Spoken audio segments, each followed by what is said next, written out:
नमस्कार सर्वांना, स्वागत आहे तुम्हा सर्वांचं आपल्या ॲक्टिव्ह करिश्मा या यूट्यूब चॅनलमध्ये। पहा, 1 सप्टेंबरपासून काही नियम बदलणार आहेत आणि ते नियम कोणते हेच आपण या व्हिडिओच्या माध्यमातून पाहणार आहोत। तर पहा, अजूनही तुम्ही आपल्या ॲक्टिव्ह करिश्मा या यूट्यूब चॅनलला सबस्क्राईब केलं नसेल सबस्क्राईब करून घ्या, जेणेकरून येणाऱ्या नवनवीन व्हिडिओचे अपडेट सर्वप्रथम तुम्हाला भेटतील। तर पहा, 1 सप्टेंबरपासून बदलणार 9 नियम।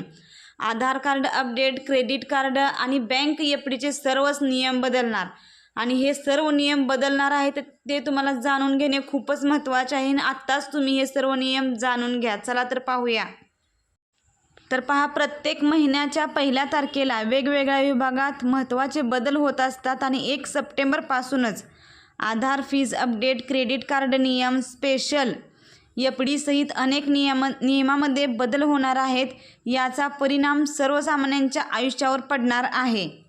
तर पहा, पहिला नियम, RBIने टेलिकॉम कंपन्यांसाठी जो निर्देश जारी केलेला आहे, सिम जारी करणाऱ्या युजर्सना इतर नेटवर्क वापरण्यापासून प्रतिबंधित करतात। यामुळे ग्राहकांच्या नेटवर्क निवडण्याच्या अधिकारावर गदा येते। या संदर्भातील नियम 6 सप्टेंबरपासून लागू होईल।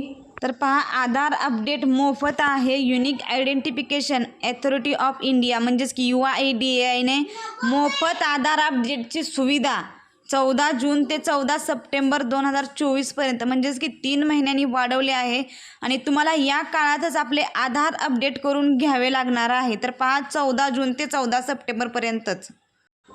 तर पहा, IDFC फर्स्ट बँकेच्या क्रेडिट कार्ड संबंधी जे पेमेंट असते ते नियमात याच्यामध्ये बदल होणार आहे। यामध्ये किमान देय रक्कम आणि पेमेंटची अंतिम तारीख देखील बदलली जात आहे। हे दोन्ही बदल सप्टेंबर 2024 पासून लागू केले जाणार आहेत। तर पहा, HDFC बँकेने लॉयल्टी प्रोग्रॅमवरील नियम जे आहेत ते बदललेले आहेत। तर हे नवीन नियम 1 सप्टेंबर 2024 पासून लागू होतील। बँकेने या संदर्भातील संबंधित कार्डधारकाशी म्हणजे संबंधित ग्राहकांना ईमेल तर पहा, IDBI बँकेने उत्सव एफडीसाठी काही मुदत वाढवली आहे। आता तुम्ही 300, 375, 444 आणि 700 दिवसांसाठी उत्सव एफडी करू शकताय। सामान्य लोकांना 300 दिवसांचा उत्सव एफडीवर 7.05% व्याज मिळणार आहे। तर या कालावधीसाठी ज्येष्ठ नागरिकांना 7.55% व्याज मिळणार आहे। पहा, आणि 375 दिवसांच्या उत्सव एफडीवर व्याज आधीच वाढले आहे। आता सर्वसामान्यांना 7.15%, तर ज्येष्ठ नागरिकांना 7.65% व्याज मिळणार आहे।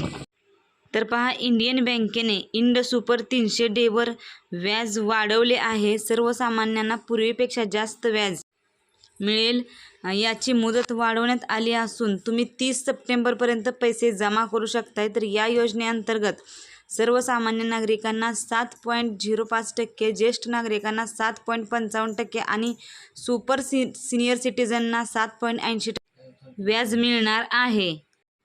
तर पहा, पंजाब अँड सिंध बँकेने काही विशेष एफडीवर जास्त व्याज देऊ केले आहे। तुम्ही 222 दिवस पैसे जमा केल्यास तुम्हाला 6.30% व्याज मिळेल आणि 333 दिवस पैसे जमा केल्यावर तुम्हाला 7.15% व्याज मिळणार आहे। ही ऑफर फक्त 30 सप्टेंबर 2024 पर्यंतच आहे।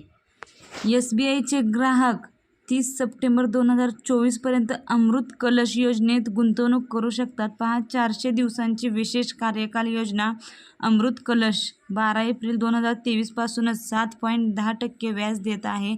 यामध्ये ज्येष्ठ नागरिकांना 7.60% व्याज मिळते। ही योजना 30 सप्टेंबर 2024 पर्यंत वैध आहे। तर पहा, SBI वेलफेअरची मुदत आता 30 सप्टेंबर 2024 पर्यंत वाढवण्यात आली आहे। ही योजना नवीन ठेवी आणि परिपक्वता नूतनीकरणासाठी आहे। तुम्ही या योजनेचा लाभ नवीन ठेवीवर किंवा जुन्या ठेवीवर वाढवून घेऊ शकताय। यामध्ये व्याज दरातही वाढ करण्यात आली आहे। NPCIने दिलेल्या सर्व बँकांना निर्देशानुसार रुपे क्रेडिट कार्डवर केलेल्या UPI व्यवहारांचे शुल्क हे रिवॉर्ड पॉईंट्स किंवा इतर लाभांमधून वजा करू शकत नाही। हा नियम 1 सप्टेंबर 2024 पासून लागू होणार आहे। तर याच्या मदतीने तुम्ही तुमचे रुपे क्रेडिट कार्ड अधिक वापरू शकताय आणि अधिक फायदे मिळवू शकताय। तर एकूणच अशा पद्धतीने 1 सप्टेंबरपासून हे सर्व नियम बदलणार आहेत। तर अशाच नवनवीन व्हिडिओच्या अपडेटसाठी आज आपल्या ॲक्टिव्ह करिश्मा या यूट्यूब चॅनलला जरूर सबस्क्राईब करा, जेणेकरून येणाऱ्या व्हिडिओचे नवनवीन अपडेट आणि नवनवीन माहिती सर्वप्रथम तुम्हाला भेटतील. व्हिडिओला एक लाईक करा आणि हा व्हिडिओ जास्तीत जास्त लोकांना शेअर करा, जेणेकरून त्यांना 1 सप्टेंबरपासून काय काय बदलणार हे सर्व माहिती मिळेल. व्हिडिओ आवडला असेल तर व्हिडिओला एक लाईक नक्कीच करा. धन्यवाद.